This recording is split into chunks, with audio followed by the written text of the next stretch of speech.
Hi everyone, welcome back to RKB blogs. Okay, so ये blogging channel है। तो इतना सीरियस में बात करने से यार ब्लॉगिंग का पूरा माँ बहन हो जाएगा। ठीक है, तो ब्लॉगिंग चैनल प्रोफेशनलिज्म से थोड़ा हट जाएंगे और आराम से ब्लॉग करेंगे। ठीक है, तो बेसिकली मैं बता दे रहा हूँ, मैं जियोपॉलिटिकल का एक स्टूडेंट हूँ, नहीं हूँ। मैं एक फार्मेसी स्टूडेंट हूँ, लेकिन हाँ, मुझे ना तो जियोग्राफी के बारे में समझ है, ना मुझे हिस्ट्री के बारे में समझ है, और ना मुझे पॉलिटिक्स के बारे में समझ है। ठीक है, लेकिन इसका ये मतलब नहीं कि पॉलिटिक्स मुझे पसंद नहीं होता है। मतलब इंटरनेशनल पॉलिटिक्स जो होता है, वर्ल्ड ऑर्डर जो होता है, मैं ये बड़े बड़े धंधा में मतलब थोड़ा अपना दिमाग घुसाता हूँ। ठीक है, मुझे और इसी चीज से मुझे एक चीज याद आया। एक बार मैंने एक बिटेल शॉप में था। मतलब वहाँ पर एक थोड़ा इंटरनेशनल पॉलिटिक्स के बारे में चर्चा चल रहा था। एंड वहाँ पर एक आदमी ने मुझे पूछा कि यहाँ का सरपंच कौन है, यहाँ का पार्टी अध्यक्ष कौन है, ऐसा करके वो मतलब क्वेश्चन पूछ रहे थे। तो मैंने साफ साफ यही जवाब दिया था, यार मैं उस आदमी को याद रखता हूँ जो मतलब कोई काम करे। मान लीजिए आप एक सरपंच है। अब आप अगर भारत में रहते हो, बेसिकली मेरा वीडियो भारत में जाएगा, और आप अगर अपने पोस्ट के हिसाब से अगर मान लीजिए कोई काम ऐसे नहीं कर पाएंगे, तो फिर युवा पीढ़ी आपको क्यों याद रखेंगे। मतलब कोई चीज ऐसा काम करना चाहिए जिससे समाज में कोई चीज परिवर्तन आए। ठीक है, मैं आपको क्यों याद रखूंगा, आप कौन से पार्टी के लीडर हो, यहाँ का चेयरमैन कौन है, यहाँ का मतलब छोड़ो, सीएम को तो ऐसे भी याद रह जाता है। मगर मैं अपनी अगर दिल से एक सच्चाई बोलूंगा ना, सीएम को भी मैं इतना मतलब याद नहीं रखता हूँ। सीएम भी मेरे लिए बेकार है, सीएम तो छोड़ो, पीएम भी मेरे लिए बेकार है। लेकिन याद इसलिए हो जाता है क्योंकि ये बड़ा इवेंट होता है, बहुत मैसिव स्केल पर ये इवेंट होता है। तो सीएम हो, पीएम का नाम हो, ये ऑटोमेटिकली दिमाग में आ जाता है।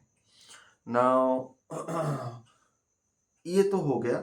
मैंने एक बताया था कि ये जनरली जितने भी सरपंच होते हैं, ये जो भी होते हैं, पहले तो इनके जो राजनीति होती है वो बहुत ही छोटा सोच।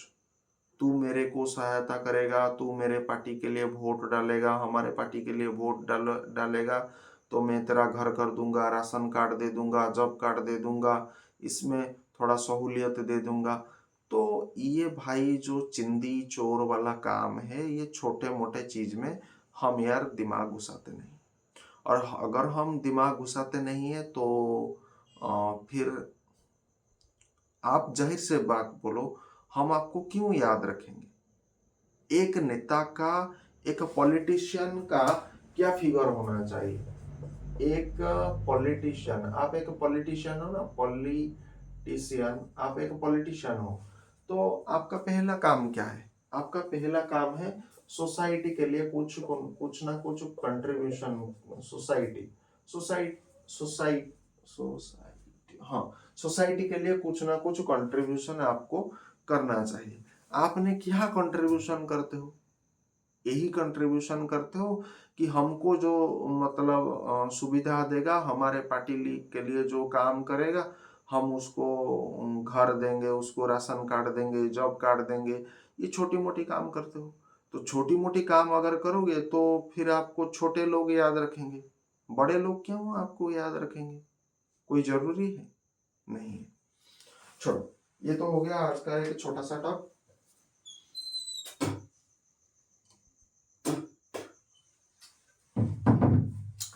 अब नाउ हम थोड़ा, ये टॉपिक यहाँ तक था, हम एक दूसरे टॉपिक की तरफ आज बढ़ लेते हैं।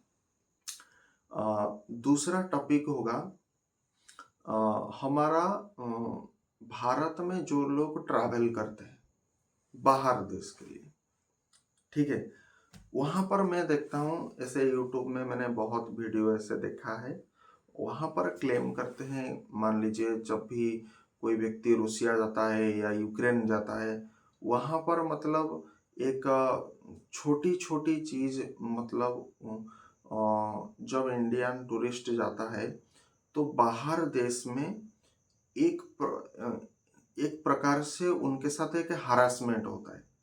जैसे मान लीजिए मैंने एक यूट्यूबर का वीडियो देख रहा था, वो यात्री डॉक्टर, आपने नाम सुना है?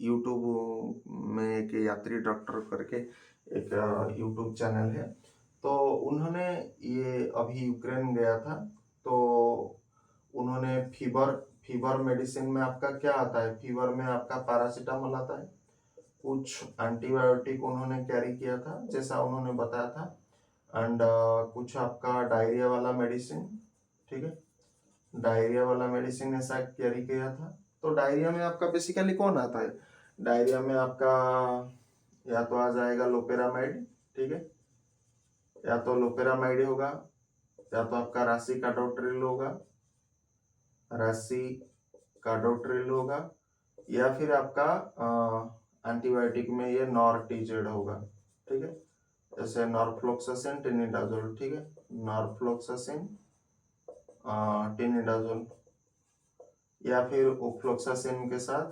मेट्रोनिडाजोल, ऐसा कोई कॉम्बिनेशन होगा, ठीक है, एंड गैस मेडिसिन भी लेते हैं, ठीक है, ऐसे कुछ मेडिसिन उन्होंने लिया था। तो वहां पर ये बताते हैं माल्डोवा एंड ऐसा यूक्रेन वाला, तो वहां पर ये कहते हैं इलीगल, भाई उनको मतलब चार्ज ऐसा कुछ $100 ऐसा कुछ चार्ज किया था। तो उन्होंने कहा था भाई चार्ज करना है तो करो, जैसे उन्होंने तो चार्ज किया, एंड उन्होंने भी उस वीडियो में बताया था कि मैंने वो पैसा भी दे दिया जो भी फाइन है।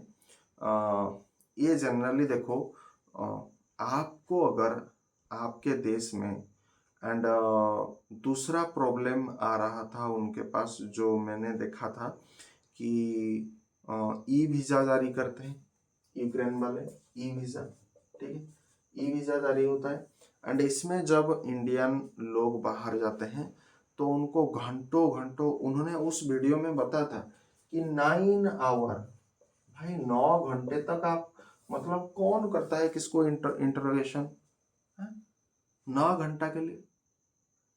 तो मैं भारत के प्रधानमंत्री नरेंद्र मोदी जी को ये कहना चाहता हूं कि यार हमारा जो संबंध है वो दूसरे देश के साथ पूरा स्ट्रिक्ट फॉरवर्ड नेचर से आ जाना चाहिए। यार तुम अगर अपने देश का वीजा पॉलिसी अगर स्ट्रेट फॉरवर्ड नहीं रखोगे तो कैसे काम चलेगा? भाई सीधा बोलो ना, तुम्हारा ई वीजा चाहिए, तुम्हारे पास जितने भी सारे डॉक्यूमेंट, आधार कार्ड, पैन कार्ड की, हमारे देश में ये अगर आओगे इंटरनेशनल ड्राइविंग लाइसेंस, तो ये सब डॉक्यूमेंट जो आप मांगते हो वो आप चेक कर दोगे। चेक करने के बाद भाई तुम्हें अगर चेक चाहिए तो तुम हमारा एक जेरॉक्स कॉपी ले लो, तुम चेक करते रहो, एंड तुम्हारे कारण तुम चेक करोगे क्या हम 9 आवर रहेंगे? हम तुम्हारे देश में घूमने के लिए आए हैं, हम तुम्हारे देश में मतलब चेकिंग में अगर 9 आवर लेंगे तो हम मान लीजिए हमारा फ्लाइट बुकिंग होगा, हमारा ट्रेन बुकिंग होगा, जो भी चीज बुकिंग होगा, तो ये सारा चीज कैंसिल आउट हो जाएगा। और हमने अगर पहले से, अगर पहले से तो होगा, ट्रेन टिकट पहले होता है, तो ट्रेन टिकट अगर एडवांस में हम करेंगे तो इधर तुम 9 आवर करोगे तो वो सब कैंसिल आउट हो जाएगा, तो उसका पेनल्टी कौन देगा भी? तो इसीलिए मैं कहता हूँ ये जितने भी पॉलिटिशियन होते हैं ना, ये इनको समझ में आना चाहिए कि पॉलिटिशियन होते हैं जिंदगी को आसान बनाने के लिए। पॉलिटिशियन कौन होते हैं? जो हमारे लाइफ को बेहतर बनाए, जो हमारे क्या होता है, स्टैंडर्ड ऑफ लिविंग, ठीक है, स्टैंडर्ड ऑफ लिविंग को क्या करें, बेहतर बनाए। एंड आज के पॉलिटिशियन क्या करते हैं, स्टैंडर्ड ऑफ लिविंग का मां बहन कर चुके हैं, ठीक है, स्टैंडर्ड ऑफ लिविंग का क्या कर चुके हैं, मां बहन कर चुके हैं। अब इसी से मैं एक चीज का उदाहरण देता हूं। जैसे आपने महाभारत में ये चीज देखा होगा, जब अंगराज कर्ण को अंग प्रदेश का राजा बनाया गया, तो संधि के हिसाब से पितामह भीष्म ने एक्चुअली मगधराज जरासंध को परास्त कर चुके थे। लेकिन मगध और आपके जो कुरुवंश कौरव, तो इसमें कोई युद्ध का संभावना ना हो, इसीलिए एक एग्रीमेंट हुआ था। उस एग्रीमेंट के तहत ये जो अंग प्रदेश बेसिकली यहाँ पर कौरव का कुरुवंश का ऐसा कोई खास प्रभाव नहीं होगा, ठीक है, ऐसा करके कुछ है। मैं इसीलिए बता रहा हूँ कि मैं इस मामले में इतना बड़ा जानकार नहीं हूँ। इस मामले में जो बड़े बड़े धर्माचार्य हमारे हैं, पंडित हैं, वो इसको बेहतर जानते हैं, मेरे से वो बेहतर बता पाएंगे। लेकिन मैं जो चीज आज यहाँ से कहूँगा, ये मेरा पर्सनल राय हो सकता है, मैं गलत भी हो सकता हूँ, क्योंकि ये जो चीज मैं बता रहा हूँ, मैं वही बात फिर से रिपीट करता हूँ, क्योंकि मैं धार्मिक मामले में इतने बड़े जानकार भी नहीं हूँ, इतना बड़ा स्कॉलर भी मैं नहीं हूँ धर्म के मामले में, ठीक है। तो और ये चीज मैंने कहाँ से, हमारा जो सीरियल आता है अंगराज कर्ण करके, वहां से मैं बता रहा हूँ, ठीक है। तो उस कहानी से हमें क्या सीख मिला था कि पितामह भीष्म अंगराज कर्ण को मना कर रहे थे कि आप ऐसे जाकर के, क्योंकि अंगराज कर्ण का जो एक व्यू पॉइंट था ना, कि जो हमारे अंदर अभी भी वो शासन आता है, लेकिन वहां पर आप किसी शासन अधिकारी को आप बैठा नहीं सकते हो। जैसे हमारे इंडिया है, इंडिया के अंदर हमारे पीएम है, तो इंडिया के अंदर बहुत सारे राज्य हैं, बहुत सारे राज्य अगर हैं तो उस राज्य का कोई ना कोई मुखिया होगा, जैसे सीएम होता है। तो उस तरीके से कुरुवंश का बहुत सारे मान लीजिए कुरुवंश एक देश है, उस देश के अंदर बहुत सारे उनका छोटे छोटे जो राज्य होता है, वहां पर कोई मुख्य शासनाधिकार नियुक्त होते हैं, ठीक है। लेकिन अंग प्रदेश के लिए जनरली जो रेस्पॉन्सिबल जो थे वो पितामह भीष्म थे, क्योंकि लेकिन पितामह भीष्म उस एरिया को इतना ज्यादा महत्व नहीं देते थे। इसलिए महत्व नहीं देते थे क्योंकि एक तो जो मगध राज जरासंध था वो एक प्रकार का पागल किस्म का आदमी था, ठीक है, पागल किस्म का आदमी था। अगर पितामह भीष्म का यह मानना था कि एक देश को बचाने के लिए एक राज्य को कुर्बानी किया जाता है। एक घर के अंदर अगर 5 लोग रहते हैं, तो 5 लोगों को अगर बचाना चाहिए तो 1 लोगों को बलिदान देना चाहिए, ताकि बाकी 4 सुरक्षित रह जाए। पितामह भीष्म का राजनीति के बारे में ये आइडियोलॉजी था, हालांकि मैं गलत हो सकता हूँ। एंड इस चीज को अभी धीरे धीरे देखो, पितामह भीष्म इतना बड़े विद्वान थे, आई थिंक मुझे नहीं लगता है, क्योंकि हमारे जो शास्त्र है ना, उसे कहीं ना कहीं जब ये सीरियल बनाया जाता है, ये जितने भी रामायण होता है, महाभारत होता है, तो इसको कहीं ना कहीं मुझे ऐसा लगता है कि थोड़ा बहुत इसमें मिलावटी हो चुका है। इसका कारण आप सभी को पता है कि क्योंकि हमको अंग्रेज ने शासन किया, हमको मुगल ने भी शासन किया, ये जितने भी बाहर से जो आक्रांत आते थे, जितने भी मुसलमान धर्म के जो मुस्लिम थे, तो उन्होंने हमें शासन किया। एंड वो खास तौर पर सनातन धर्म को पसंद नहीं करते थे, तो हमारे स्क्रिप्चर के साथ उन्होंने बहुत कुछ छेड़छाड़ किया। जैसे आप सभी को पता है गायत्री मंत्र के बारे में मतलब ये भ्रामक तथ्य आते हैं कि गायत्री मंत्र जितने भी नारी होते हैं उन्हें नहीं करना चाहिए, जबकि सच्चाई क्या है?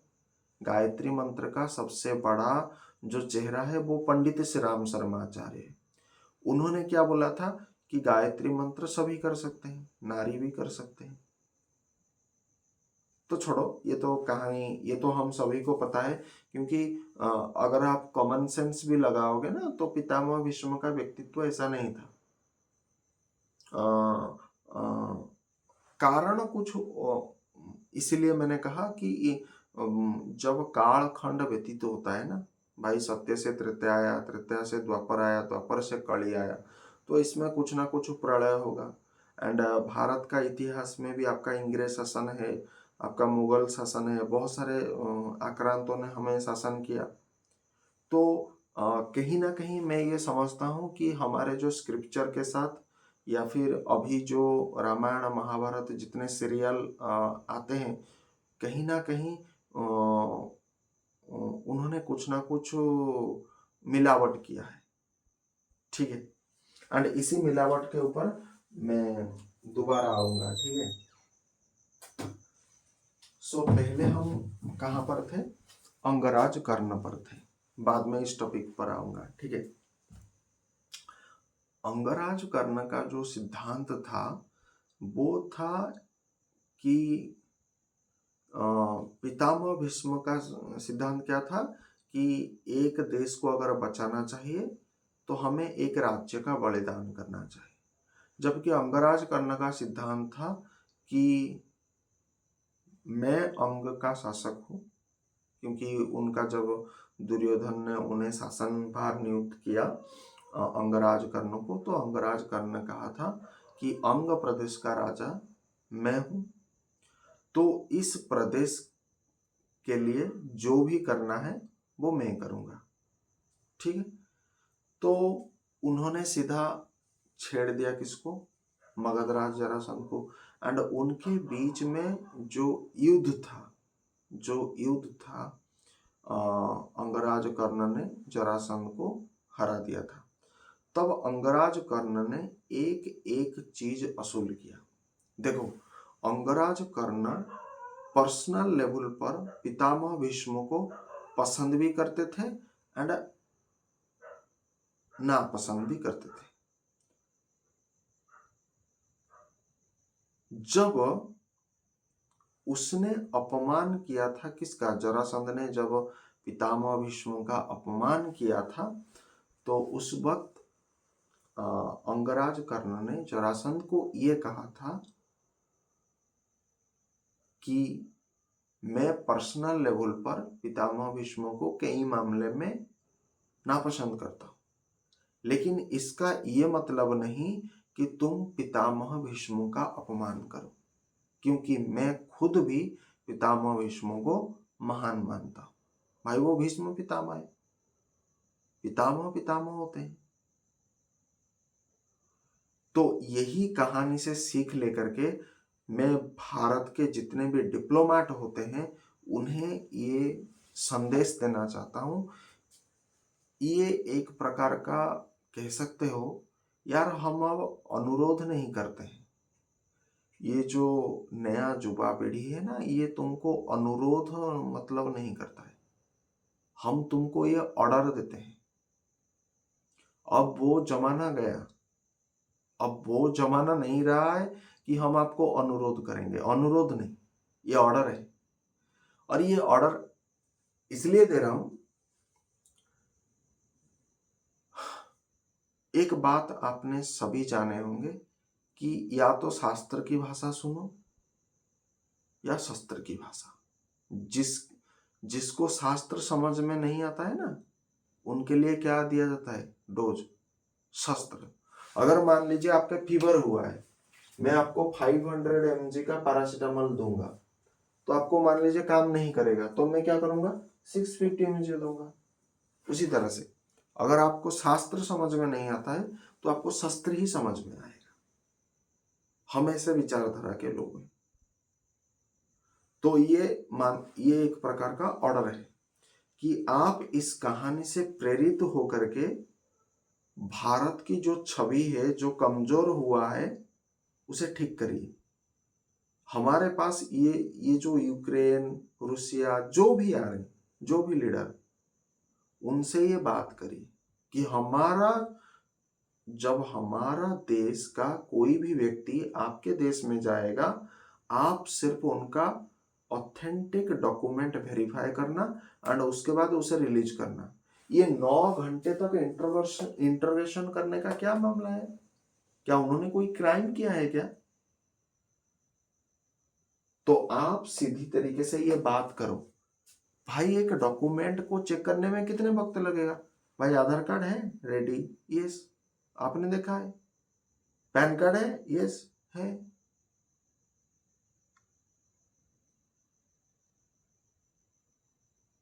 आपके ई वीजा है, रेडी है। आपका पासपोर्ट है, यस है। बस चेकिंग साला 5 मिनट का वक्त लगेगा हर डॉक्यूमेंट को चेक करने के लिए। 5 मिनट, सिर्फ 5 मिनट। अच्छा, जनरली जब विदेश कंट्री को जाते हो, आपका क्या क्या चेक होता है? एक तो आपका पासपोर्ट चेक होता है, आपका वीजा ऑन अराइवल या जो भी ई वीजा, जिस देश का जो सिस्टम है वो चेक होता है। आपका आधार, मुझे पता नहीं क्योंकि मैंने विदेश कभी घूमा नहीं।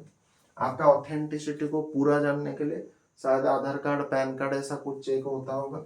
चलो ये भी जोड़ ले दो, मुझे पता नहीं है इस मामले में, मुझे जानकारी नहीं है, ठीक है। और ये दोनों मुझे पता नहीं, लेकिन बैंक स्टेटमेंट पूरा मुझे पता है क्योंकि मैं भी यूट्यूब में वीडियो देखता हूँ। बैंक स्टेटमेंट आपको होना चाहिए। अगर आप मान लीजिए इंटरनेशनल कोई फ्रांस, जर्मनी ऐसे कुछ कंट्री में ड्राइव करना चाहते हो, पर्सनल बाइक हो गया, कार हो गया, ऐसे करके, तो आपको इंटरनेशनल ड्राइविंग लाइसेंस चाहिए। क्या चाहिए? International driving license. दूसरा, आपके पास क्या क्रिमिनल रिकॉर्ड है, ठीक है, पुलिस वेरिफिकेशन ऐसा कुछ अगर है, पुलिस वेरिफिकेशन अगर ये होता होगा, बस इतना डॉक्यूमेंट चेक करो, काम खत्म। और ये डॉक्यूमेंट को चेक करने के लिए कितना लगेगा? मैक्स टू मैक्स 5 से लेकर के 15 मिनट। 5 से लेकर के 15 मिनट को आप 9 आवर कैसे लिख सकते हो? कैसे लिख सकते हो?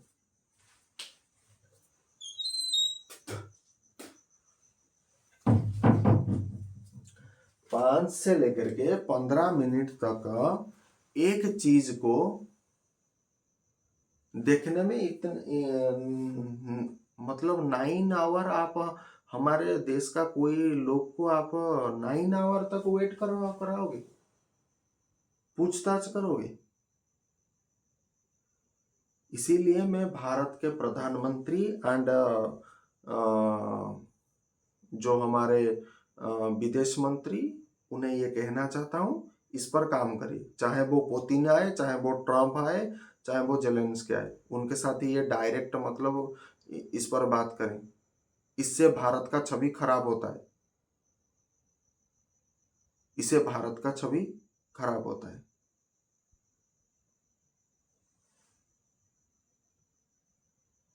अगर तुम्हें प्रूफ रखना है तो फट्टा उठा लो। आजकल तो मोबाइल आ गया ना, कलरफुल फटर लगेगा, कलरफुल जेरक्स आ गया, जेरक्स प्रिंट आउट रख लो इन सब डॉक्यूमेंट का। लेकिन वो तुम्हारे देश को घूमने के लिए आए हैं, एंड वो तुम्हारे देश को घूमने के लिए इसलिए आए हैं क्योंकि तुमने अलाउ करके रखा है। तुम वहां पर मेंशन कर दो कि हमारे देश में जब आओगे, तुम कोई पैरासीटामोल का दवा, कोई एंटीबायोटिक का दवा आप नहीं ला सकते हो, ऐसा मेंशन कर दो, कहानी खत्म होगा। साला तुमको मतलब फ्रॉड करना है, तुमको करप्शन करना है, ये पेनल्टी लगाओगे। क्या जरूरी है?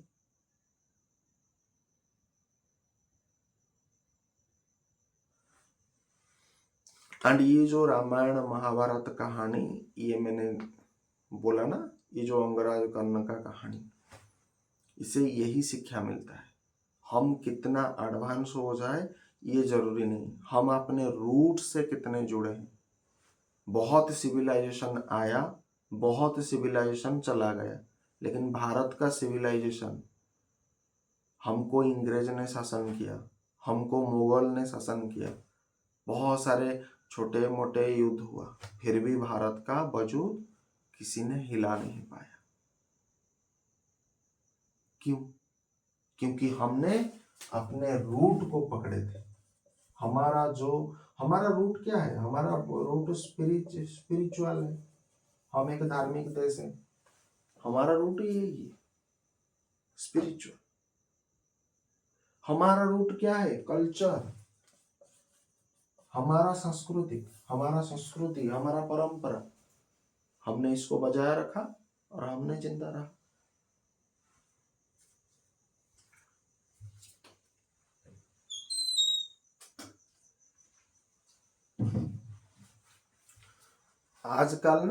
आजकल ऐसी शिक्षा किसी को नहीं दी जाती है। एंड इसी कारण से आजकल के सब मतलब पथभ्रष्ट होकर के चले। हर चीज में मतलब डुअल मीनिंग मतलब निकालते जा रहे हैं, डुअल, ट्रिपलेट, मतलब ऐसे करके उनका मत, उनका सिद्धांत, उनका सब कुछ बदलता जा रहा है। एक समय आएगा देखना।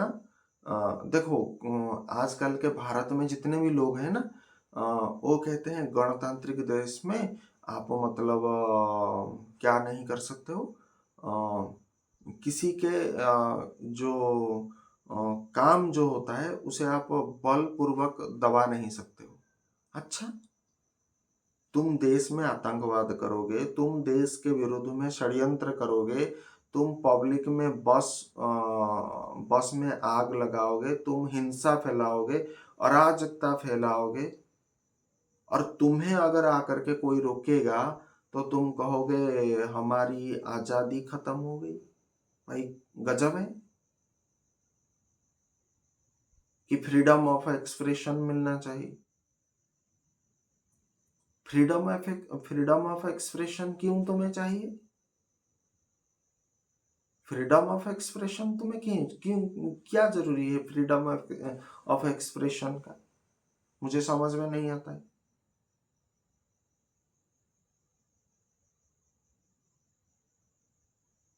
फ्रीडम ऑफ एक्सप्रेशन का क्या जरूरी है? कोई जरूरी नहीं। तुम जैसा करोगे तुम्हारे साथ भी वैसा होगा। तुम दूसरों को मारोगे तो तुमको भी मारा जाएगा ना। और इसे यह हमारा शास्त्र भी कहता है।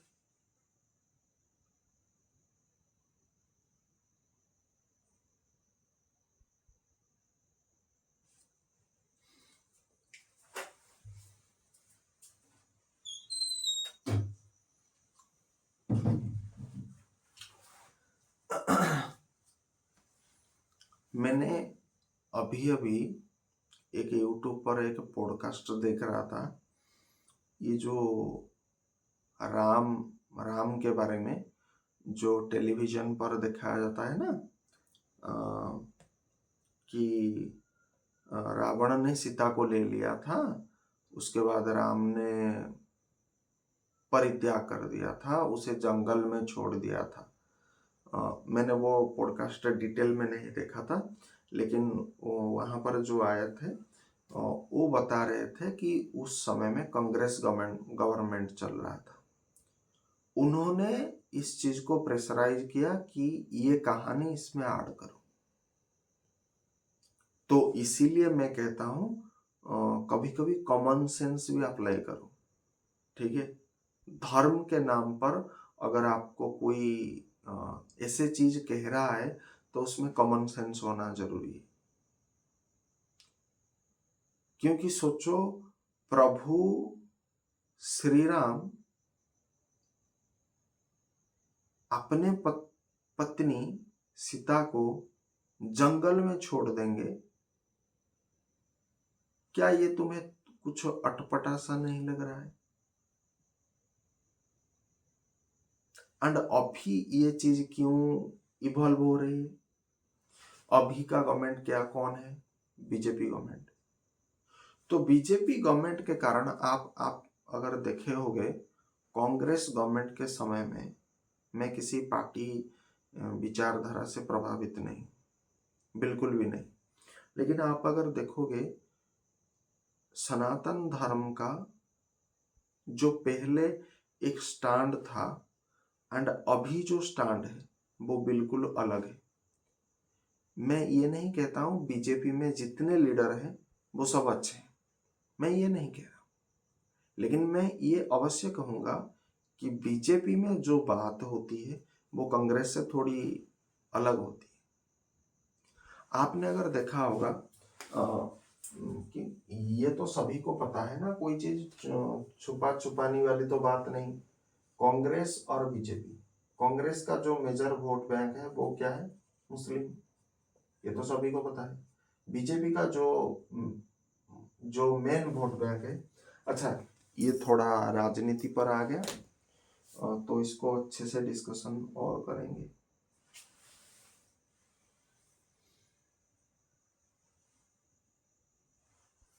ओके,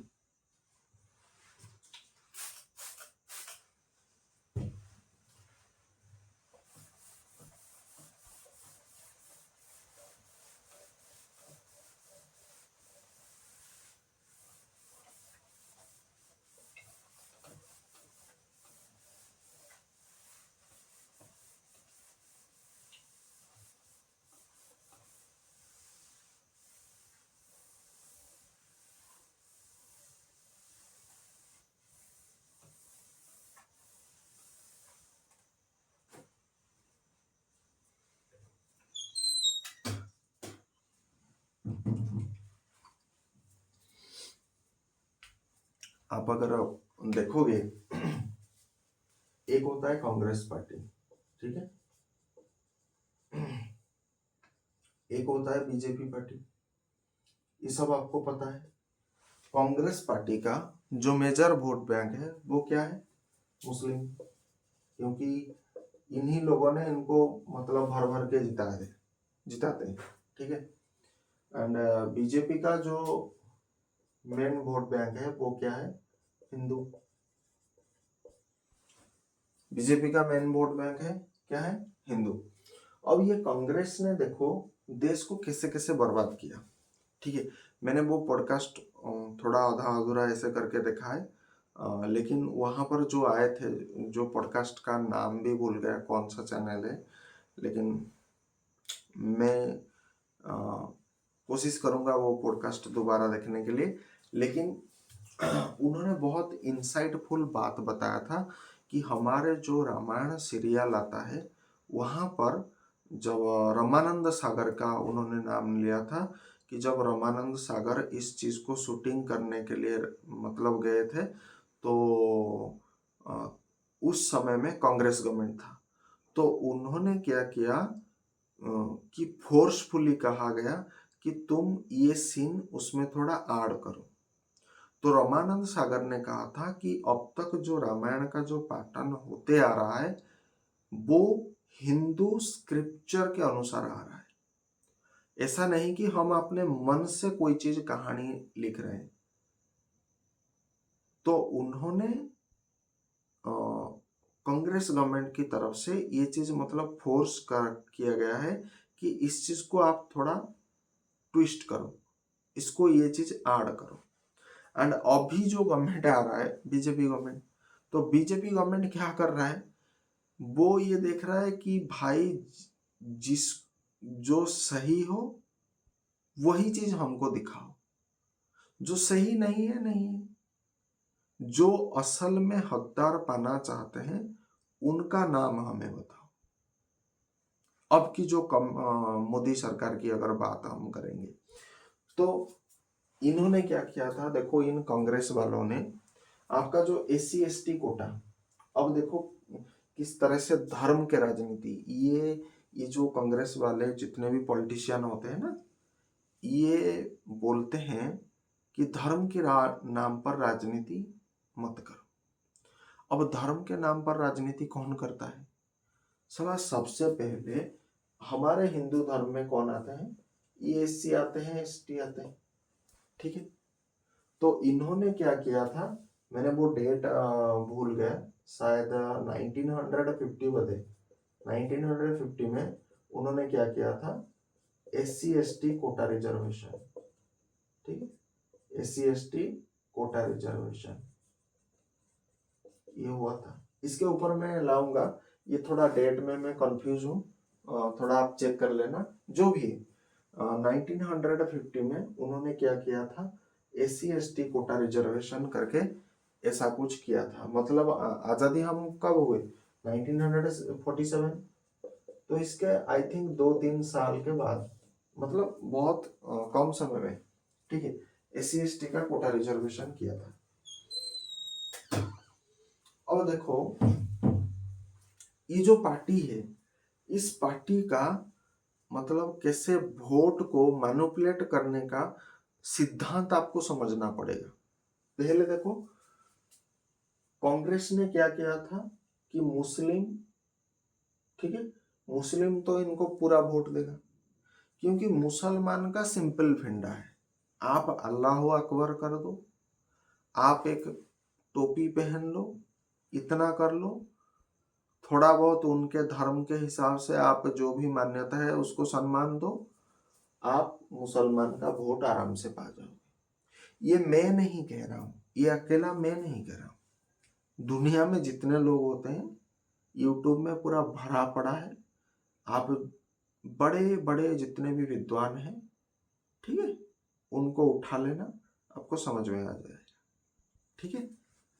तो मुस्लिम का वोट बैंक इनको मिल गया।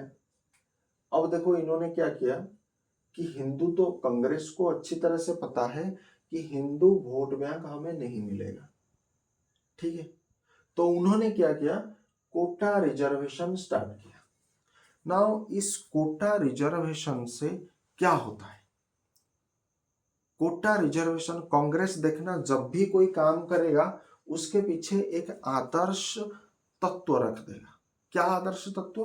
कि कोटा रिजर्वेशन हम इसलिए कर रहे हैं क्योंकि ये जो SC ST कैटेगरी के जितने भी लोग हैं, ये जनरली दलित है, निष्पेषित है, इनका सोशल स्टेटस वगैरह वगैरह, ये सोशल स्टेटस इनका कम है, इनका money earning capacity, money power भी कम है, इनका जो समाज के मुख्य धारा है, मेन स्ट्रीम में ये लोग नहीं आ पाते हैं, और इसीलिए हम इनको क्या करते हैं, हम इनको गवर्नमेंट जॉब, प्राइवेट जॉब, सभी सेक्टर में, खास करके गवर्नमेंट सेक्टर में हम इनको क्या करेंगे, इनके लिए एक रिजर्वेशन, कोटा रिजर्वेशन करेंगे, ताकि इस वर्ग के लोग आगे पढ़ पाएंगे, आगे बढ़ पाएंगे, सब कुछ होगा, ठीक है, सब कुछ होगा, सब कुछ होगा। नाउ ये कांग्रेस पार्टी का विचारधारा है कि ये हम इसलिए कर रहे हैं क्योंकि मतलब ये व्यक्ति भी समाज की मुख्य धारा में आ जाए। नाउ इस पार्टी को जब मैं देखता हूं ना, इस पार्टी को जब मैं देखता हूं, मुझे इतना घृणा आता है कि आप सोच भी नहीं सकते हो। हालांकि भारत का जो पहला पार्टी था वो भी यही था, क्योंकि इन्होंने 1947 से हमें चला रहे हैं, तो हर चीज को इन्होंने अपने हिसाब से बनाया ताकि किसी को सत्य का आभास नहीं हो रहा है। लेकिन आप सभी को पता होना चाहिए कि सूरज जब उगेगा अंधेरा तब खत्म होता है, कभी ना कभी तो सूर्य उदय होता है, ये प्रकृति का नियम है। रात क्या हमेशा रहता है? नहीं रहता है। सुबह 4 बजे अगर जब होगा तो धीरे धीरे अंधकार चिरेगा, नया ज्ञान उदय होगा। तो धीरे धीरे जब गवर्नमेंट चेंज होता है तो ये सब चीजें पता चलता है। ठीक है, असल में धर्म के नाम पर अगर किसी ने इस दुनिया में त्राहिमाम किया है तो वो कांग्रेस पार्टी है, पूरा खोल के बता रहा हूं। ठीक है, अब ये देखो एक चीज, तो SC ST कहां पर थे? अच्छा मुस्लिम तो ऐसा नहीं SC ST कोटा, जहां तक मुझे पता है। हो ऐसा होता है क्या, मुझे कमेंट बॉक्स में बता देना। तो SC ST तो हमारे सिर्फ हिंदू में आता है। ठीक है, ठीक है, अगर मैं गलत हूं तो मैं उसके लिए माफी चाहता हूं, लेकिन मुझे जहां तक पता है SC ST। ठीक, अच्छा, तो इन SC ST को ये कोटा रिजर्वेशन के जो करना है, इसका मेन एम क्या है? इसका मेन एम है कि हिंदू का कुछ वोट बैंक इस कांग्रेस पार्टी को मिल जाए। उनका मेन लक्ष्य था कि हिंदू का कुछ कुछ वोट बैंक इनको मिल जाए। इनको कोई मतलब नहीं कि इनका social status, money status, main stream, ऐसा कुछ भी नहीं था। ऐसा सिर्फ आदर्शवादी एक चेहरा दिखाने के लिए ये सब हो रहा था। नाउ आप मुझे बताओ भाई, मैं एक फिगरिस्टिक आइडिया देता हूँ। ठीक है, मान लीजिए एक एग्जाम कंडक्ट होता है। ठीक है, एक कोई भी एग्जाम होता है, जो भी एग्जाम, कोई भी एक सरकारी एग्जाम कंडक्ट होता है।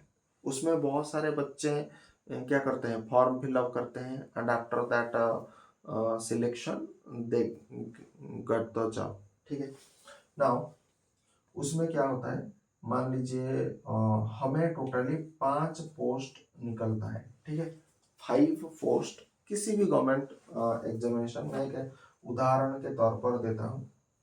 अच्छा, इसमें उन्होंने क्या किया था, अब तो मतलब ज्यादा पॉलिटिक्स हो चुका है। अब मतलब कोटा रिजर्वेशन एक फैन बेस बन चुका है। पहले इतना नहीं था, पहले कुछ SC ST ऐसा कुछ था। अब तो साला कौन है आपका, OBC आ गया, SC BC आ गया, फिर आपका वुमेन्स कोटा करके आ गया, फिर आपका डिफेंस कोटा रिजर्वेशन, फिर आपका फिजिकल हैंडीकैप्ट, मतलब भर भर के आ गया। ठीक है, तो इन सब चीजों को हम इतना गुरुत्व नहीं देंगे, क्योंकि इस सेक्टर में भी, इस कोटा रिजर्वेशन में भी कम पोस्ट आते हैं। ठीक है, तो मान लीजिए 5 पोस्ट आता है। 5 पोस्ट में मान लीजिए आप 5 कैंडिडेट हम रखेंगे। ठीक है, 5 कैंडिडेट रखेंगे, 3, 4 और ऐसे करके 5 कैंडिडेट रखेंगे। मैं सिंपल भाषा से गणित आपको समझा दूं, कोई कॉम्प्लिकेटेड नहीं करूंगा। 5 कैंडिडेट है। नाउ कोटा रिजर्वेशन जब होगा, मैं कि हाइपोथेटिकली बोल रहा हूँ, ऐसा कोई सिनेरियो नहीं।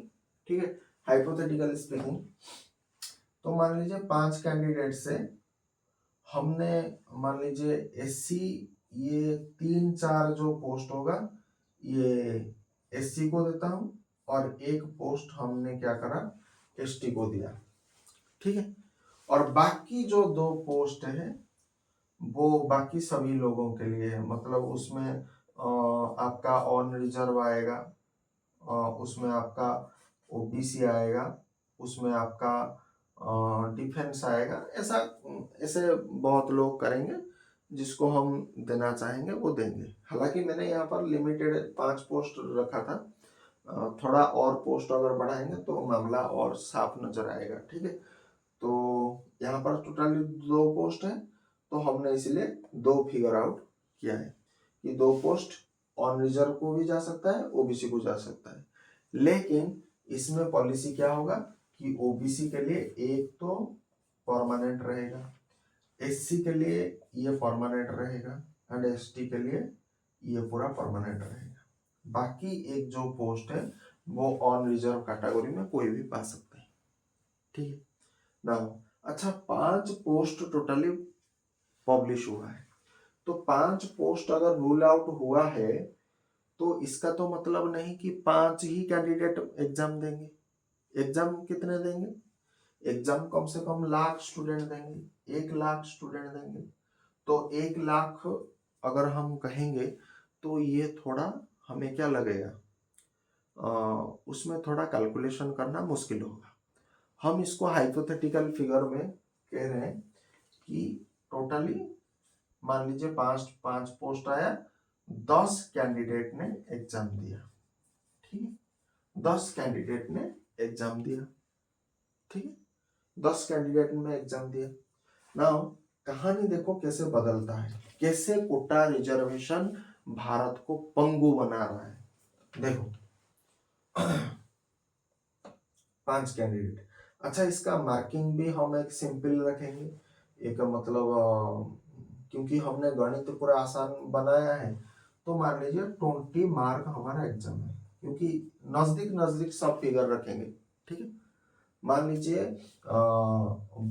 बहुत सारे जो लोग होंगे, क्योंकि उस समय में जो पढ़े लिखे लोग थे वो जनरली ऑन रिजर्व थे या फिर ओबीसी थे। एससी एसटी में कोई नहीं था।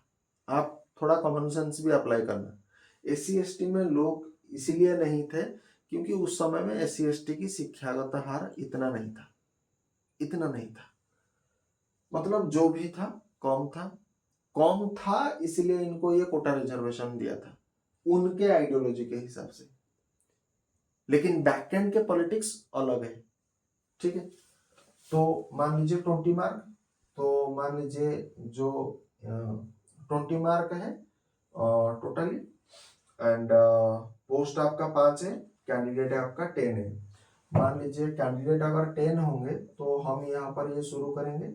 मान लीजिए पहला जो स्टूडेंट आएगा उसने पूरा 20 से 20 मार्क सिक्योर कर लिया, ठीक है, पहला जो स्टूडेंट। दूसरा जो स्टूडेंट है उसने मान लीजिए क्या किया, 19 मार्क। तीसरा जो स्टूडेंट है उसने आपका 18 मार्क। चौथा जो स्टूडेंट है उसने अपना 17 मार्क। पांचवा जो स्टूडेंट था वो भी मान लीजिए 17 मार्क।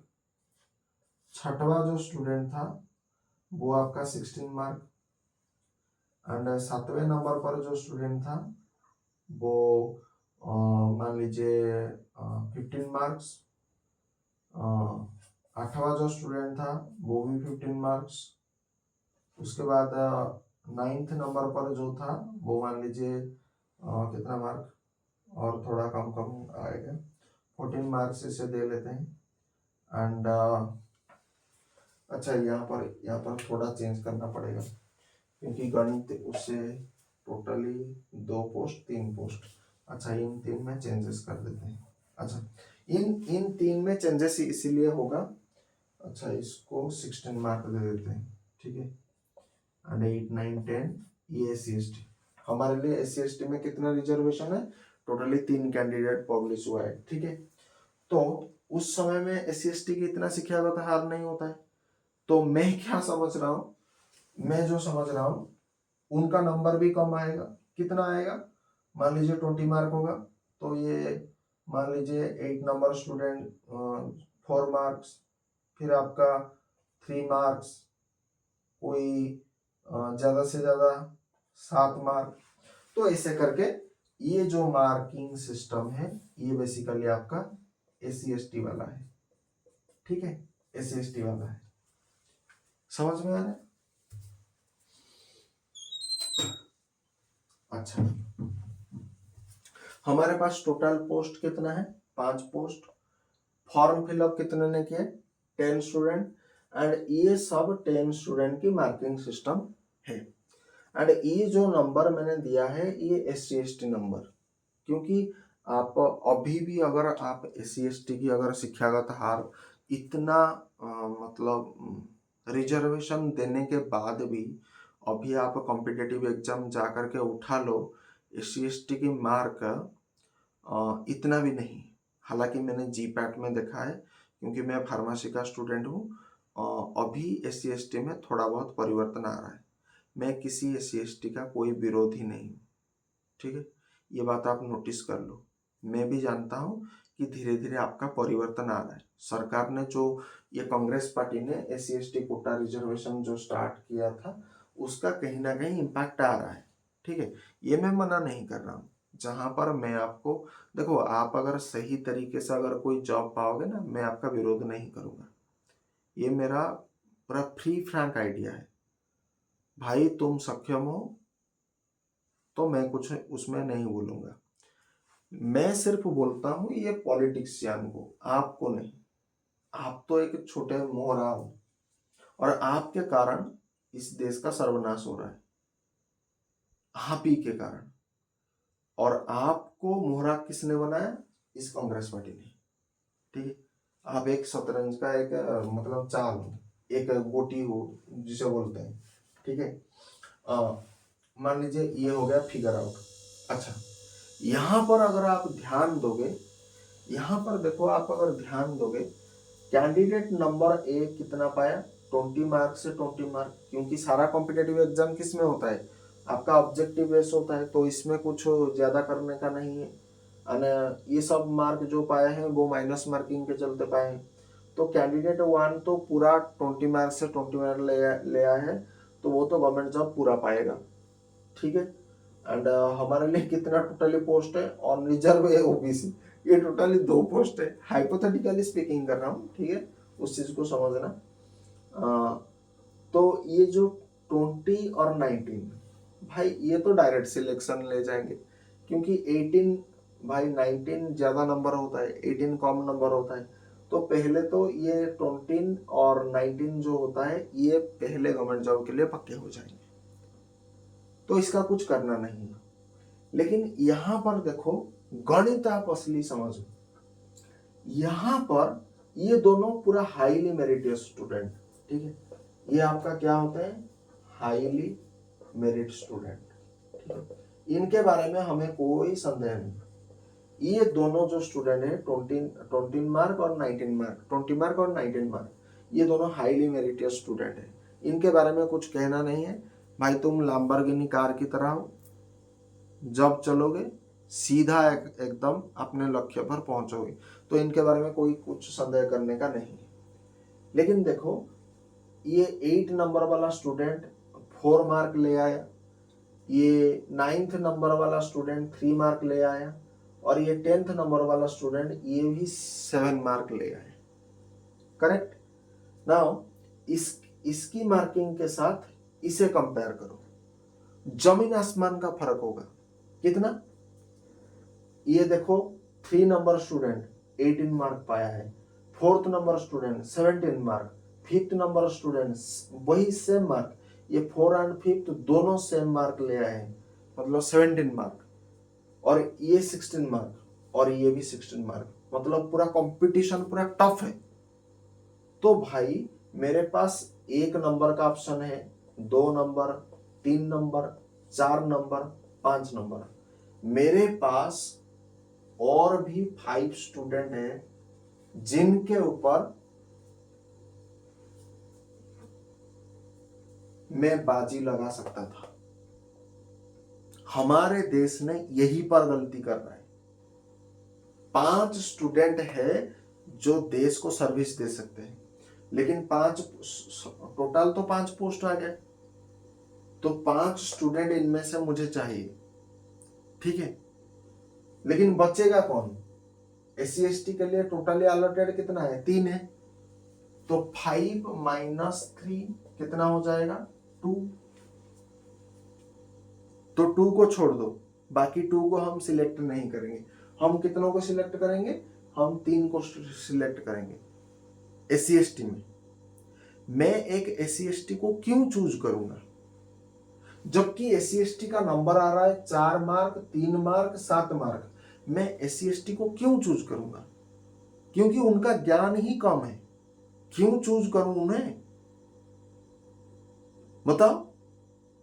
मेरे पास SC/ST के लिए टोटल अलॉटमेंट कितना है? 3 पोजीशन है ना, 3 पोस्ट है, तो मैं 3 स्टूडेंट रखूंगा। तो 3 स्टूडेंट, हमारे पास विकल्प कौन बनेंगे? हमारे पास देखो, 18 नंबर वाला 3 नंबर वाला 18 मार्क ले आए, यहां पर 17, यहां पर 17, ठीक है। तो यहां पर टोटली 5 स्टूडेंट है। इन 5 स्टूडेंट में जो टॉप मोस्ट स्टूडेंट है वो कौन है? 3 पोजीशन वाला, 3 नंबर का स्टूडेंट, 4 नंबर का स्टूडेंट और 5 नंबर का स्टूडेंट। मतलब ये 3 को हम डायरेक्ट सिलेक्ट करेंगे, ठीक है। लेकिन हमारे पास और 2 स्टूडेंट बच जाते हैं, तो उनको भी हम ऐड करेंगे, उनको भी ऐड करेंगे। मतलब 6, 7 ये सिर्फ ऐड होंगे, तो 6, 7 ये हमारे पास एडिशन होंगे। एंड इनके बीच में हम कंपटीशन करके हम एक इनक्रेडिबल स्टूडेंट हम पा सकते हैं, ठीक है। हम एक क्या कर सकते हैं? इनक्रेडिबल स्टूडेंट हम पा सकते हैं, जो कि हमारे लिए क्या होगा? हाईली मेरिटियस होगा। तो पहले आप शिक्षा व्यवस्था को पूरी तरीके से खराब कर दिया। मेरे पास ऑप्शन था ना, मेरे पास ऑप्शन था। मैं ये 4 मार्क रखने वाले, 3 मार्क रखने वाले, 7 मार्क रखने वाले स्टूडेंट को क्यों सिलेक्ट करूंगा, जबकि मेरे पास इतने अच्छे अच्छे मार्किंग रखने वाले स्टूडेंट हैं। क्यों मैं उनको पिक नहीं करूंगा? एंड मैं भारत के प्रधानमंत्री आदरणीय मोदी को ये कहना चाहता हूं कि कोटा रिजर्वेशन अगर नहीं करोगे तो आने वाले समय में भारत में होम वार होने की स्थिति बनी रहेगी। ये एक स्ट्रॉन्ग मैसेज है।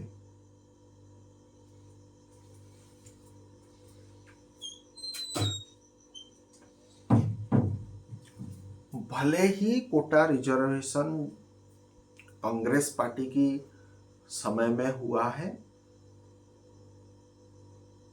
जितना राजनीतिक रोटी सेकना था आपने सेक लिया, लेकिन धीरे धीरे जनता जनार्दन इस चीज को जब धीरे धीरे रियलाइजेशन करेगा ना, क्योंकि कांग्रेस ने सबको क्या चाय पिलाया है, क्योंकि कोटा रिजर्वेशन हम इसलिए कर रहे हैं कि जो दलित है, जो निष्पेषित है, जो सामाजिक रूप से वंचित है, जो समाज के मुख्य धारा में नहीं आ पाते हैं, उनको एक मदद हम पहुंचा रहे ताकि वो नॉर्मल स्टेज में आ जाए। भाई तुम्हारे लिए वो अगर एक वोट डालते हैं, क्या तुम्हारे लिए हम वोट नहीं डालते हैं? तो एक वोटर होने के नाते मैं भी कह सकता हूं कि भाई उनके लिए हम क्यों सफर करें, किसी और के लिए मैं क्यों सफर करूं, या फिर जो आने वाला जनरेशन जो है वो क्यों सफर करे, किसी और के लिए मैं क्यों कष्ट सहूं।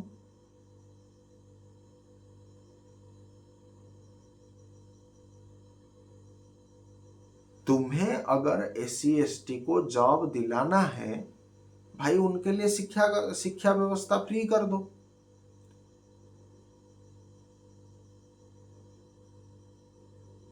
तुम ये चाहते हो ना कि वो जॉब जॉब पा ले, क्योंकि जॉब जॉब पाएंगे पैसा आएगा, पैसा आने से घर से समृद्धि बनेगा। तुम्हारा सोच ये था ना कि उनका स्टैंडर्ड ऑफ लिविंग बढ़ जाए। तो स्टैंडर्ड ऑफ लिविंग कब बढ़ेगा? जब व्यक्ति जॉब करेगा या फिर जब बिजनेस करेगा। तो तुम ये क्यों नहीं करते? भाई शिक्षा व्यवस्था को फ्री कर दो और उन्हें कंपटीशन जो तैयारी करने के लिए उसको भी फ्री कर दो। समझ में आ रहा है? उसे फ्री कर दो एंड उसको ये बोलो कि तुम अब कॉम्पिटिटिव एग्जाम की प्रिपरेशन करो, अगर तुम्हारा गुड रैंक आएगा तो हम तुमको पोजीशन वो दे देंगे। सिंपल सी बात है। नहीं भाई, इस तरीके से हम SC ST को क्या कर सकते हैं? अगर आपका इरादा है कि हम SC/ST को एम्पावर करेंगे, एम्पावरमेंट, आपका इरादा यही था ना, आपका इरादा क्या था कि हम SC/ST को एम्पावरमेंट करेंगे। अगर SC/ST को एम्पावरमेंट करने का आपका इरादा था तो आप शिक्षा व्यवस्था को फ्री कर लेते हैं। वो जो उनको हर महीने अगर आप एक जॉब किसी को दे रहे हो, मान लीजिए, तो जब वो जॉब पाएगा तो मंथली कितना कमाएगा? 30,000, मंथली 60,000, मंथली 1,50,000, 2,00,000, 2,50,000, तो ऐसे करके पोजीशन वाइज वो पैसा पाएगा। तो जब वो पोजीशन वाइज पैसा पाएगा, तो अगर आप ये ना करके, मान लीजिए SC/ST के पास पैसा नहीं है, वो पढ़ नहीं पाएगा, तो आप मंथली उन्हें कुछ पैसा दे दें पाठ पढ़ने के लिए, जैसे मंथली 2,000 दे दिया, ठीक है, मंथली 2,000 दे दिया, या मंथली 1,000 रुपया दे दिया, या 500 रुपया दे दिया, ये करो। और शिक्षा व्यवस्था को क्या करो? फ्री कर दो।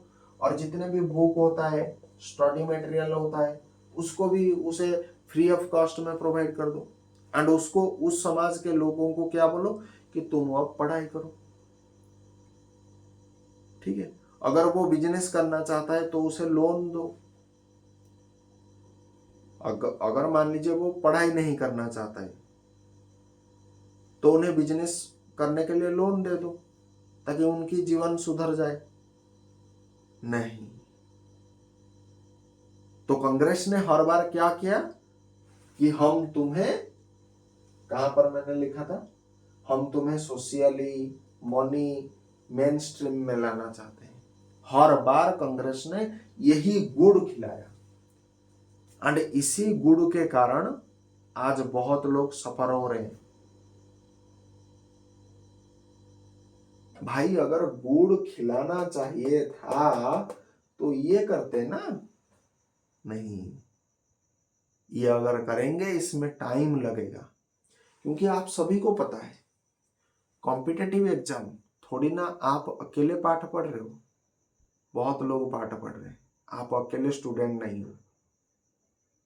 जैसे आप दिन रात पढ़ते हो वैसे बाकी स्टूडेंट भी पढ़ते हैं। ऐसे करेंगे तो दूसरे के साथ हमें संघर्ष करना पड़ेगा, दूसरों के साथ युद्ध करना पड़ेगा। और युद्ध ये व्यक्ति जीत पाएंगे या नहीं जीत पाएंगे इस पर संभावना है? नहीं नहीं नहीं, इतना काम कौन करता है? सीधा कोटा रिजर्वेशन कर दो, लॉजिक को भाड़ में जाने दो और सीधा। और इन नेता मंत्री को पता है कि जितने आपको काम ही तो करना है ना, काम ही तो करना है भाई, हम इन्हें ट्रेनिंग दे देंगे और ट्रेनिंग देने के बाद काम हो जाएगा। अब वो काम करेंगे।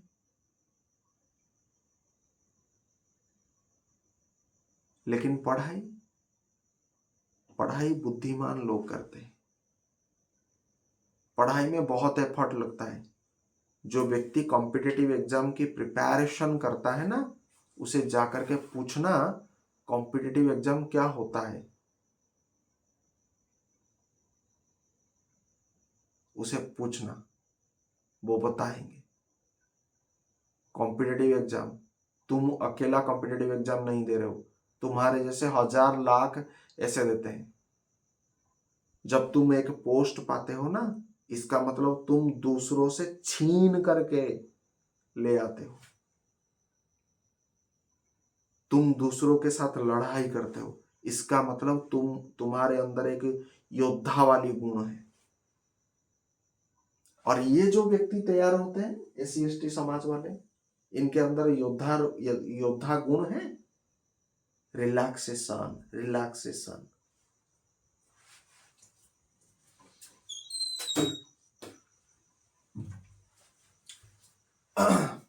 Short term diplomacy.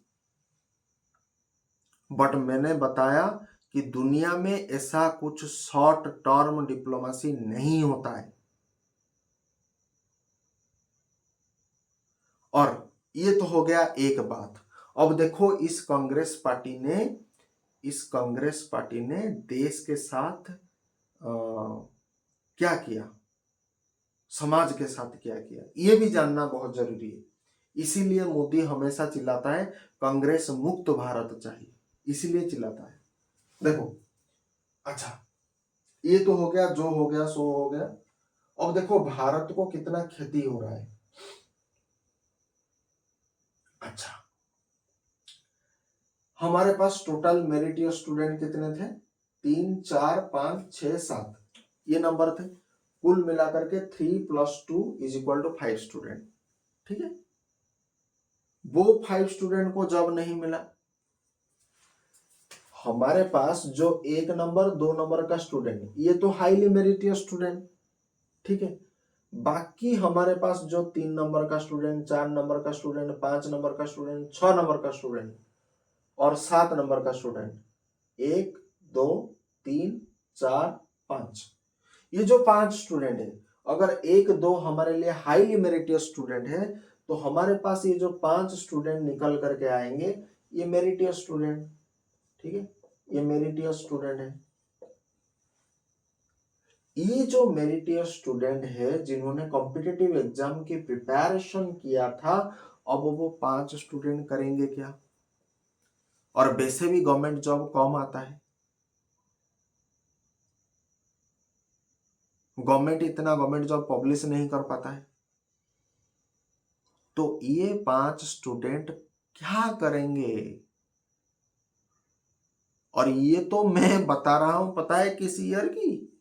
ये जो डिप्लोमेसी समझ रहा हूं ना, ये जो गणित समझ रहा हूं, ये 1950 वाला, 1947 से लेकर के 1950 आई थिंक, ये उस समय की बात बता रहा हूं, ये अभी का बात नहीं है। अभी हालांकि कोटा रिजर्वेशन है, SC ST कोटा तो पूरा वॉश आउट नहीं है ना, SC ST कोटा अभी भी है। ये मैं जो बात बता रहा हूं, ये 1947 से लेकर के 1950 के बीच में है। अभी पता है क्या दुर्गंध मच रहा है? अभी दुर्गंध ये मच रहा है। पहले भारत में इतना शिक्षा दीक्षा प्रचार नहीं हो रहा था, पहले इतना यूनिवर्सिटी कॉलेज ये नहीं हो रहा था। अब इतना यूनिवर्सिटी खोल गया, अब इतना कॉलेज खोल गया, हर एक क्लास में कम से कम 60 स्टूडेंट होगा हर एक कॉलेज में। तो किसी भी प्रोफेशनल कोर्स में अगर जाओगे, वहां पर क्या होगा, 4 साल 5 साल की पढ़ाई होता है। तो अगर हम 4 साल को काउंट करेंगे, तो हर एक बैच में तो 60 होगा, 60 × 4 240 स्टूडेंट। तो भाई मैंने एक हाइपोथेटिकल सिनेरियो लगा था कि 5 पोस्ट आया था और 10 कैंडिडेट ने अप्लाई किया। आज के डेट में अगर कोई गवर्नमेंट जॉब आएगा 5 पोस्ट ना, उसके लिए 5 लाख स्टूडेंट अप्लाई करेंगे, या फिर 50 लाख, 5 लाख से लेकर के 50 लाख अप्लाई करेंगे। क्योंकि कितना यूनिवर्सिटी, सिर्फ ईयर वाइज 60 स्टूडेंट क्या होते हैं, पास आउट। ये जो मैंने गणित समझाया, एक तो ये हाइपोथेटिकल था, मतलब पूरी तरीके से काल्पनिक था। 5 पोस्ट के लिए कभी 10 कैंडिडेट अप्लाई नहीं करते, कम से कम 5 लाख या 50 लाख अप्लाई करते हैं, या मिनिमम तो 10,000 से लेकर के 50,000 के बीच में होगा।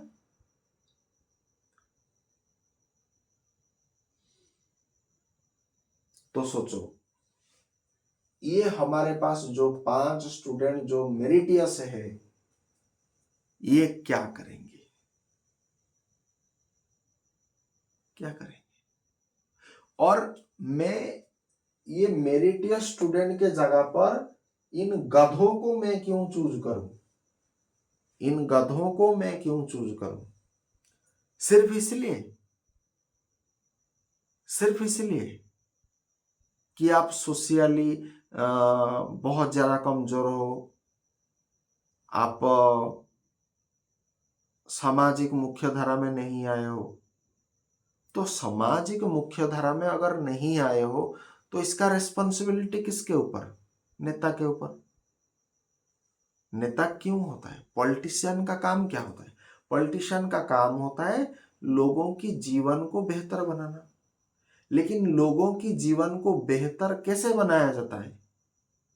ये पाठ कहीं आपको किसी ने सिखाया? लोगों के जीवन को बेहतर इसी तरीके से बनाया जाता है कि लोगों को ट्रेनिंग दिया जाता है, लोगों को पढ़ाया जाता है।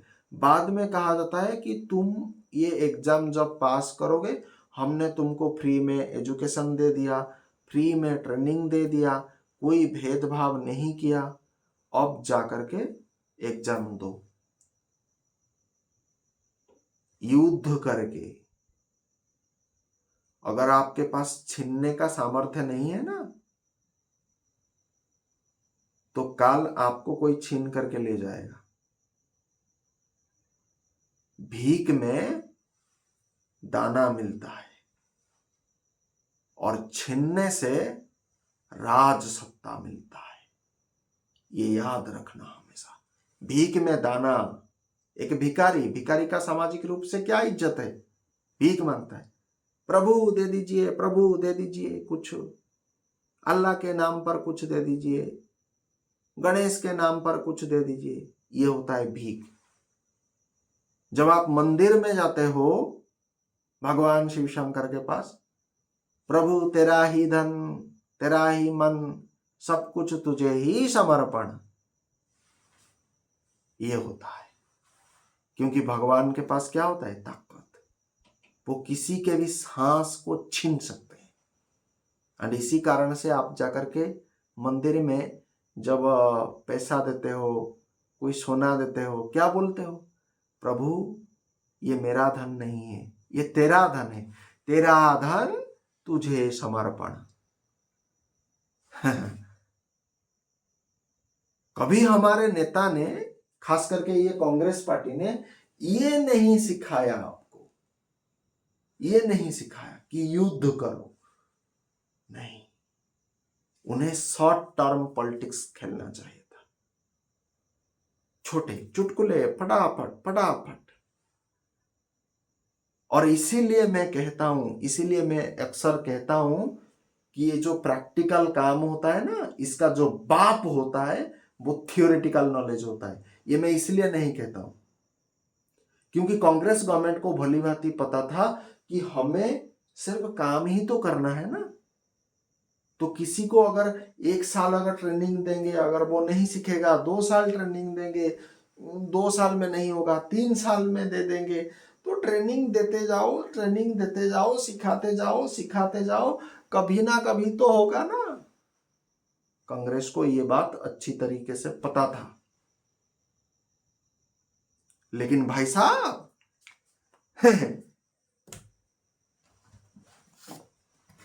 ये प्रॉपर थ्योरी है, इसे हजम करने के लिए भेजा चाहिए। समझ में आ रहा है? ये कांग्रेस को पता था। इसीलिए मैं कहता हूं आपके जो प्रैक्टिकल नॉलेज है, इसका जो बाप होता है ना, वो थियोरेटिकल नॉलेज, किताबी ज्ञान, पूरा प्रॉपर 100% थ्योरी। क्योंकि इसे पढ़ने के लिए डेडिकेशन चाहिए, इसे पढ़ने के लिए मेहनत चाहिए, लगन चाहिए। क्योंकि आप अकेले नहीं पढ़ रहे हो, ऐसे 1000 बंदे पढ़ रहे हैं, उनके साथ युद्ध करना पड़ता है। समझ में आ रहा है?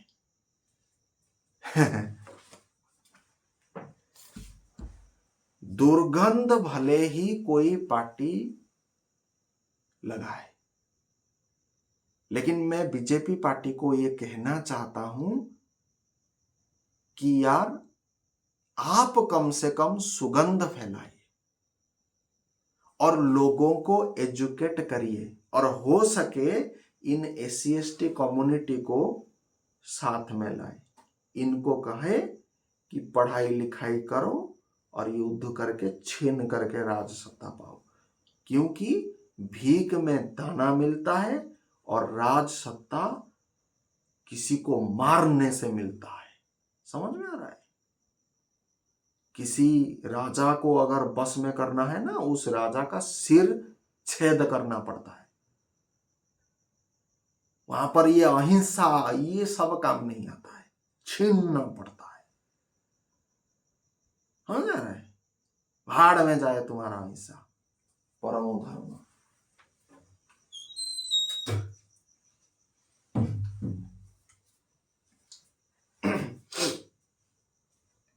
तो आज का ये जो सेशन था,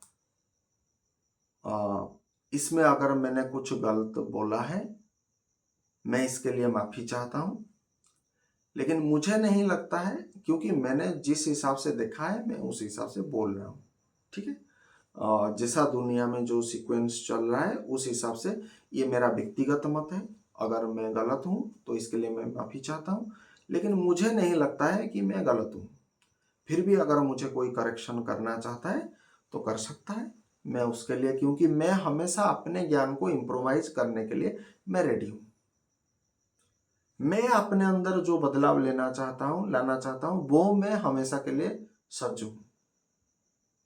लेकिन मैं साथ ही साथ मैं तो अपनी एंड से अपना काम कर लूंगा,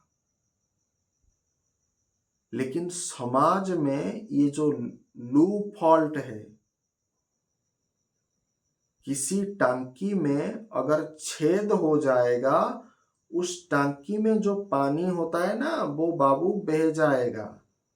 अगर वो लूप फॉल को अगर आप ठीक समय पर अगर ट्रीटमेंट नहीं दोगे तो धीरे धीरे ये लूप फॉल आपके लिए कल्याणकारी नहीं होगा। शनि 7.5 आपका प्रतीक्षा कर रहा है। इससे भारत को लंबे समय के लिए जो क्षति होगा ये आप अनुमान भी नहीं कर सकते हो। क्लियर कट बता दे रहा हूं। किसी ने दुर्गंध किया, हमें उससे कोई मतलब नहीं, हम सुगंध फैलाएंगे। किसी ने कुचक्र रचा, हम सद्बुद्धि देंगे। कोई पाप कर रहा है, हम पुण्य करेंगे। कोई आक्रमण कर रहा है, हम प्रोटेक्शन देंगे। समाज इसी डुअलिटी पर चलता है, सत्य असत्य, धर्म अधर्म, पाप पुण्य, कुचक्र षड्यंत्र, कुचट्या बुद्धि, इसका विपरीत है सद्बुद्धि सदाचार। ये चलता है। उससे पीछे भारत, इसीलिए मैं कहता हूं, आज देखो भारत में बहुत सारे बड़े बड़े लोग भारत को छोड़ करके विदेश भाग रहे, फुर्रू हो रहे। क्यों? इसका कारण भी यही कोटा रिजर्वेशन है। हालांकि एक ही कारण नहीं है, बहुत सारे कारण है। आपके रोड में बड़े बड़े ये मतलब क्या होते हैं, पूरा ग्रेववाड़ मतलब होता है, पूरा डंप डंप, इतना बड़ा बड़ा साइज का खाल गड्ढा हो जाता है। इसके कारण भाग रहे। ऑफिशियल पॉलिटिक्स, ऑफिस में आजकल के पॉलिटिक्स बहुत हो चुका है, इसके कारण भाग रहे। आपके जो ऑफिशियल में जो कागज पत्र होता है, सब चीज ओवर कॉम्प्लिकेटेड हो चुका है। कॉम्प्लिकेटेड तो छोड़ो, ओवर कॉम्प्लिकेटेड हो चुका है। लोगों को जितनी सैलरी मिलना चाहिए उतना नहीं मिल रहा है। तेलिया मुंडरे तेल ढालला भलिया सिचुएशन आजिकल हेछि। ताकू हमें परिवर्तन करा जाई परियो, उसको हम ठीक कर सकते हैं। ये करेक्शन करना पड़ेगा। अगर ये करेक्शन नहीं करोगे तो टांकी खाली हो जाएगा। ठीक है, तो जितने भी नेता मंत्री ये वीडियो देख रहे हैं, बाबू वो जमाना गया कि हम आपको रिक्वेस्ट करेंगे। रिक्वेस्ट नहीं, ऑर्डर। ये मैं आपको ऑर्डर दे रहा हूं, रिक्वेस्ट नहीं। रिक्वेस्ट का जमाना गया।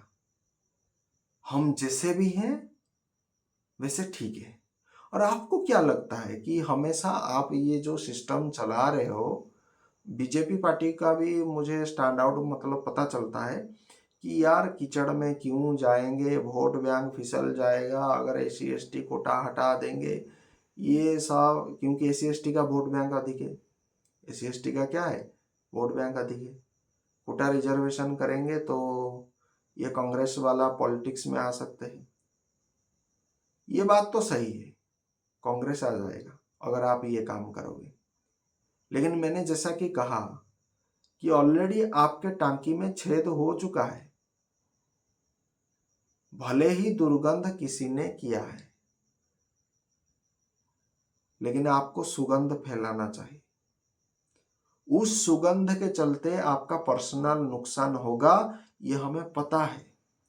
लेकिन आप अगर सुगंध फैलाओगे नहीं तो आप सबसे बड़े मूर्ख कहलाए जाओगे। ये मूर्खामी है, इंस्टेंटली आपको क्षति होगा। इसीलिए तो मैं कहता हूं कि लोगों को एजुकेट करो। आप जो पॉलिसी बनाओगे वो लोगों के समझ में तो आना चाहिए। हम जैसे लोग समझ जाएंगे, हम पढ़े लिखे लोग हैं, हम समझ जाएंगे। क्या सभी लोग भारत में पढ़े लिखे लोग हैं?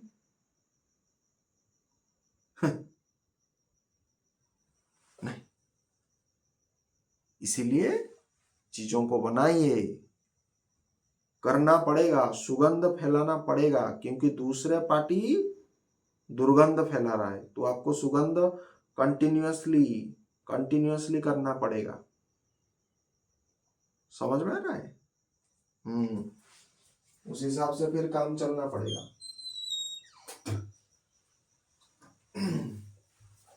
गणतंत्र का ये मतलब नहीं कि मनमानी आचरण करेंगे, मनमानी तरीके से घूमेंगे, मनमानी तरीके से जो इच्छा होगा, जिसको इच्छा होगा बम फोड़ देंगे, काफिर को मारो, ये करो, वो सब करो, ये नहीं चलेगा। देश है, एक सिस्टम है, शक्ति से जब निपटेंगे तो शक्ति से निपटेंगे, कोई पूछने वाला नहीं। Just say no. If anyone do such a good thing, then say, yes, you are a very good person. If someone do an evil type of work, then just say no. Bharat की policy yes और no पर आधारित होना चाहिए। ये नहीं yes no, no yes, ये नहीं। हम इधर भी जाएंगे, हम उधर भी जाएंगे, हम दोनों तरफ भी रहेंगे, नहीं। दोनों तरफ रहने का जमाना गया, क्योंकि कहते हैं ना, वक्त के हिसाब से आपका रणनीति बदलता है। अभी का जो समय है, या तो आप उधर रहो या आप उधर रहो, न्यूट्रल पॉलिसी नहीं चलेगा। बापा आपने सही काम किया, रिवार्ड लो, घर चलो। आपने कुकर्म किया, दुर्बुद्धि की, आचरण खराब है, दंड भोगो, चलो अपनी रास्ते पर। सो इसी एक चीज के साथ आज के ब्लॉग को यहीं खत्म करूंगा। हालांकि ये सीरियस वीडियो था, लेकिन आपको देखने के लिए जरूर मजा आएगा। मैं आप सभी से रिक्वेस्ट करता हूं कि कृपा करके चैनल का हाथ जोड़ करके विनम्र निवेदन करता हूं कि कृपा करके चैनल को सब्सक्राइब करें। ये वीडियो बहुत ही संवेदनशील भी है, बहुत सेंसिटिव है। मुझे नहीं लगता है मेरे ऊपर में क्या कुछ लोग तो गुस्सा करेंगे, मुझे पता है। जो भी है सो है, ठीक है। लेकिन ये चीज बताना चाहिए था। ये दिल का आवाज है, दिल के आवाज को अधिक समय पर बंद रखना उचित नहीं है, ठीक है। जिस तरह से हमें फाट लगने पर हम तुरंत फाट कर लेते हैं और पेट बिल्कुल साफ सुंदर हो जाता है, उसी तरीके से ये बात है। दिल की बात बहुत समय तक ये मतलब ये रखने ही होता है। ये हो नहीं पाएगा हमसे। जो बोलना था वो बोल दिया, अगला काम आपका। सीधा जाओ, आरकेबी ब्लॉग को सब्सक्राइब करो and hit the bell icon.